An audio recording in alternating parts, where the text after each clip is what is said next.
my first knowledge, in fact, yes, my first knowledge of NTIC was when I represented my state, Sokoto State, in the national cowbell mathematics competition in Lagos. I think it was about 2009. Yes, I think it was their motto, NTIC, the right environment for learning. It was that for me. I think firstly for me, it was how they developed me, if that's a good word. We had this amazing teacher, Mr. Salahuddin.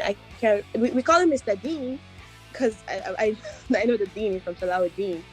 But so they did this thing where they, whenever we were going for competitions, they took us out of our classes and gave us this extra drilling and preparation for the exams.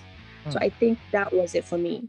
How they developed me. Like I was in SS3 and the maths that we were doing in SS3, I already did it because I was already taught all of those things in those extra classes that I took.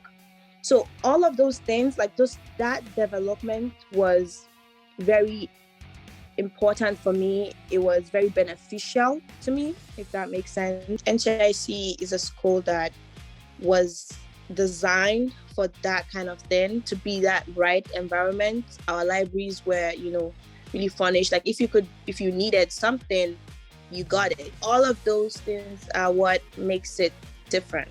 Even people who study child psychology will tell you that, the environment that a child is brought up, there are a lot of things that affect a child, mentally, and all of that.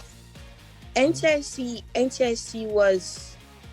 was also, just one of the important factors.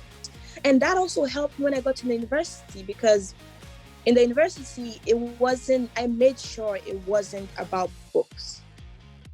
NTIC showed me that you could just be both. You could do both. You don't have to just always read. We had so many things. We went out for excursions. We had game days. We had cultural events. I think I am my biggest motivation. I'm glad that I'm a part of the NTIC community. And yes, a very big thank you to my NTIC family. And not just my teachers, my teachers, my supervisors, because as a class, we always had a supervisor attached to us. Thank you so much to the NTIC Foundation. And yeah, they're an integral part of my life journey. So yes, thank you so much.